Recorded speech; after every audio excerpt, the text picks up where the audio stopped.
Breaking news! The NFL draft is just 2 weeks away, and Baltimore Ravens fans, buckle up, because what we're about to reveal could set the stage for yet another masterclass in front office excellence. No gimmicks, no bullshit, just real, insider draft insights from Nick Baumgardner, senior writer and NFL draft analyst at The Athletic, and one of the sharpest minds in scouting today. It's not just about who the Ravens might draft, it's about understanding the pulse of the franchise, the way they think, and why their method remains one of the most respected in the league. Before we go any further, I want to ask you a question. If you had that power, who would you let go? And who would you add to the team for next season? Let us know what you think. It's important to us. And of course, hit that like button hard if you believe the Baltimore Ravens will make it to Super Bowl 60. Man, I believe so much. But let's talk draft. Let's get this out of the way first. Baltimore enters the 2025 draft with 11 picks. That's right, 11. And of those, 4 are compensatory picks, because of course they are. That's just the Ravens being the Ravens. Year after year, they manipulate the compensatory pick formula like chess grandmasters. And it's not just about quantity, it's about the quality and flexibility those picks provide. With no major glaring needs on the roster, this team is poised to move up, down,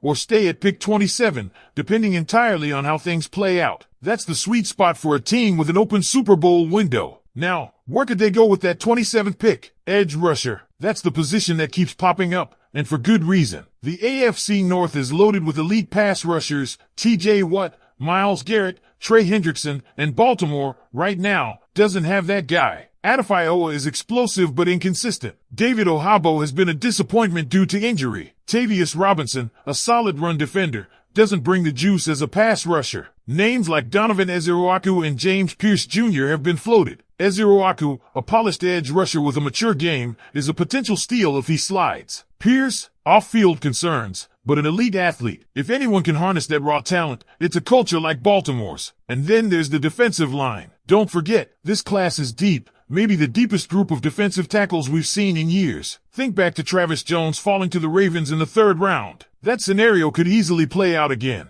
Derek Harmon, the Oregon product, is viewed by some analysts as a top 15 talent. But if draft chaos ensues, and it always does, a guy like him could fall into that sweet 20s range. The Ravens are the type of team that would pounce. What about safety? Kyle Hamilton has been a home run, but that hasn't stopped Baltimore from doubling down on strengths before. Malachi Starks out of Georgia and Nicky Yenwary, who had one of the most impressive combines ever for his position, are both options. Starks has that Brian Branch vibe, smart, physical, versatile. Yenwary, meanwhile, is a walking big play. He may not slide to 27, but if he does, that could be one of those "how did the Ravens get him" moments. Corner is still in the mix, too. Yes, Nate Wiggins looks like a future star, but Marlon Humphrey's long-term future is uncertain. And if a corner like Will Johnson, whose stock is murky due to limited play and no combined testing, starts to slide, don't be shocked if John Harbaugh, who's got direct insight from brother Jim at Michigan, makes a call. Another name to keep an eye on is Jody Barron from Texas. Gritty, versatile, a locker room leader, he screams Raven. Offensively, Baltimore's not desperate anywhere. Ronnie Stanley is back. Roger Rosengarten looks like a long-term hit at right tackle. The guard situation is solid with Daniel Falalay and Andrew Voorhees in the mix. But if someone like Josh Simmons or Donovan Jackson is there, don't rule it out. Simmons especially is intriguing. If not for injury, he's probably a top 10 pick. The Ravens could draft him, stash him, and groom him as Stanley's successor. That's the kind of long-term planning this front office thrives on. Now let's talk wide receivers. Yes, even with Zay Flowers, Rashad Bateman, and DeAndre Hopkins in the building. Why? Because if someone like Emeka Egbuka starts to slip, Baltimore could justify it. He's the ultimate quarterback-friendly receiver. Always open, never drops passes, blocks, works the middle of the field. If he's there and he's the best player on the board, the Ravens won't hesitate. Oh, and here's a wild card for you, kicker. That's right, Justin Tucker, the greatest of all time, showed signs of decline last season. Baltimore isn't panicking, but they're planning. Andre Borgales and Ryan Fitzgerald are 2 names Nick mentioned. Both older prospects, both with big legs, both potential day 3 flyers. With 11 picks, Baltimore could absolutely stash one,